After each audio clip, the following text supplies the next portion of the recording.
গাড়ি চালাইয়া আজকে যে ব্যারিস্টার সুমনকে দেখতেছেন, আপনারা ভাবতেছেন যে ফেসবুকে লাইভ করে মনে ব্যারিস্টার সুমন হয়েছে, কিন্তু আমার পিছনে যে কি পরিমাণ ঘাম আছে আপনারা চিন্তাই করতে পারবেন না। তবে আজকে একটা শেষ কথা বলে যাই, অনেকে ভাবেন যে রাজনীতি করে এমপি মন্ত্রী হইতে গেলে অনেক বড় বড় বাপের নিয়ে হওয়া লাগে মনে হয়, অথবা অনেক বড় বড় টাকার মালিক হইতে হয় মনে হয়। একটা ধারণা আমাদের বাংলাদেশে ছিল যে মনে হয় নেতা হইতে গেলে বিশাল খারাপ বা বিশাল টাকাওয়ালার মালিক অথবা বিশাল পরিবারের লোক না হইলে নেতা হওয়া যায় না। আমি একটা উদাহরণ, আচ্ছা বলেন তো ব্যারিস্টার সুমনের বাপের নাম জানেন আপনারা? আমার মার নাম জানেন? আমার দাদার নাম জানেন? ইভেন আমার যে সৈয়দ সাইদুল হক নাম, এই নামে আপনারা চিনেন না, আপনারা চিনেন ব্যারিস্টার সুমন, অথচ সার্টিফিকেটে সুমন নামই নাই। এইবার ভোটের সময় আমার সুমন নামই নাই এই ভোটার লিস্টে, এই কিসেতে ভোট কিসেতে সিলেট বেরোতে পারে। তারপরে মানুষ আমার কর্মের কারণে আজকে দেখেন আমি পড়াশোনা করে আজকে আগাইছি বইলা আজকে আমি অনেক দূর যাইতে পারছি। আপনাদেরকে অনুরোধ করবো, দেখেন ফেসবুকে দ্বারাই আমি এক কথা বলি, আজকে আপনাদের সামনে আসছি, আজকে আমি সারা রাত এখানে থাকবো, আগামীকালকে সকালেও প্রোগ্রাম করব। আপনারা যারা আসতে চান এমপি সাহেবের বাসায় আমি সবার সাথে সেলফি যারা তুলতে চান আপনাদের সাথে আমি তুলবো, কথা দিচ্ছি কালকে পর্যন্ত। প্রয়োজনে আপনাদের মনে হয় 3 লাখ ভোটার আছে 3 ইউনিয়ন, এই 3 উপজেলায়, একটা 3 লাখ ছবি তুলে আমি কোনো ছাড়া টেলিভিশন নাই।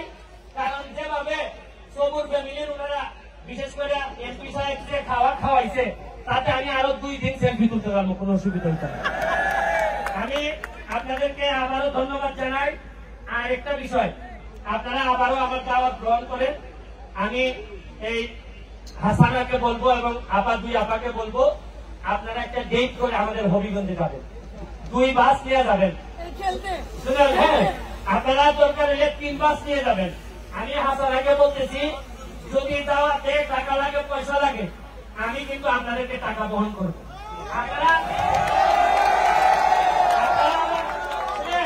আপনারা আবার ভাইবেন না আপনাদেরকে যে টাকা আমি দিব এই টাকা কিন্তু আমার সিলেটের টাকা না, এই টাকা কিন্তু বরগুনার টাকা। বলতে পারেন যে কিভাবে আপনি বরগুনার টাকা পাইবেন? কারণ আমি তো বসি সুপ্রিম কোর্টে, হাইকোর্টে, বরগুনার মক্কেল মার্ডার করে যায় আমার কাছে জামিনের জন্য। এরপরে 326 কুবাকুবি, মাশাআল্লাহ আপনার এলাকায় দেখছি 2-1 আইনজীবী আছে, ধনী হয়ে গেছে। তো আমি আপনাদেরকে আরেকটা কারণে বলতেছি, ব্যারিস্টার হিসাবে আপনাদেরকে বলতেছি, গরিব হওয়ার যে 2-3টা কারণ আছে, এর মধ্যে একটা কারণ হলো মামলা করা। আপনি দেখেন আমার এলাকায় যতগুলো অ্যাডভোকেট আছে সব ধনী হয়ে গেছে, আর আমি ব্যারিস্টার আগে 10 লাখ, এখন 40 লাখ, এরপর এখন 90 লাখ টাকার গাড়ি চালাই। আপনারা আমার হারাম না, তবে আপনাদের মারামারি করেন বলে আমি ধনী হইতেছি। আপনারা আল্লাহর রাস্তায় চাই, আমি ব্যারিস্টার হিসাবে কইতেছি, এমপি সাহেবের কাছে যাবেন, ডিসি সাহেবের কাছে যাবেন, ওসি সাহেবের কাছে যাবেন, গিয়া বলবেন আপনারা মিলাই দেন, বিচার করে দেন, সব শেষে আপনারা মামলাতে যাবেন। কারণ আমরা বৈশাই থেকে আপনারা কখন মারামারি করবেন আর আমি কাম ঘটাইব। 2টা মক্কেল ভালো করে বরগুনার পাইলে আপনাদের সবার বাড়া আমার হয়ে যাবে। আমি আপনাদেরকে চাই আপনারা যেন মারামারি করে আমার হাইকোর্টে না যান। আমার বাপের যে পয়সা করে আছে এইখান থেকে আমি আতিথ্যতা করতে পারবো, তবে কেন জানি মনে হয় আপনারা মামলাবাজি করবেন মনে। আমি আপনাদেরকে ব্যারিস্টার হয়ে আমি 160 ভরে জবানবন্দি দিচ্ছি যে নিজের জোরাইয়া বক্তব্য দিতেছি কি আল্লাহর রাস্তায় মামলাতে দেন না, কি পরিমাণ ক্ষতি হয় এক একটা মামলায়। যারা মামলাতে করছে তাদেরকে জিজ্ঞেস করেন যে কি পরিমাণ ক্ষতি হয়। আপনারা নিজেরা সেটেল করবেন। আর দাওয়াত দিলাম, হাসানা একটা টিম নিয়ে যাবে, আমাদের চা বাগানের ভিতরে আপনাদের মেয়ে খেলাবো, অনেক ভালো লাগবে আপনাদের। আর শুনেন কথা শুনে একবারে আরেকটা জিনিস, আমি কিন্তু শুধু ফুটবল খেলতে আসি নাই, আমার বাচ্চা যারা বেশিরভাগ কোনোদিন বরগুনায় আসে নাই। পাথরঘাটায় আমাদের সিলেটের 98% লোক কোনোদিন পাথরঘাটায় আসে নাই, যার কারণে আমরা আমাদের সিলেটে বিয়া শাদী সবসময় আমরা সিলেটের ভিতরেই দিই। তবে আমি যেহেতু আইছি, আমি যেহেতু এলাকার মানুষ দেখা গেছি আমার একটা সম্ভাবনা আছে, আমার একটা ছেলে মেয়ে আছে, বিয়া আমি পাথরঘাটে করাইতে পারি। আমার দেখতে ভালো লাগছে, অনেক অতিথি পরায়ণ।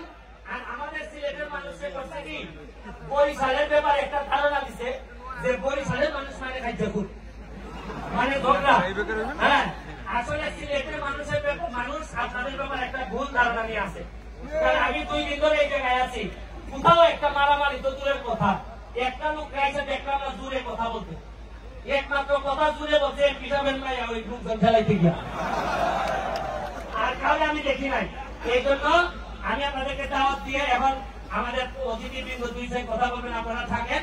আর ট্রফি তো হ্যাঁ, এরপরে আবার কনসার্ট আছে, আমিও থাকবো। কনসার্টে ভালো গান হবে, আপনারা থাকেন, যেহেতু আমাদের পয়লা বৈশাখ এবং সবকিছু একসাথে আছে, চেষ্টা করবেন। Thank you.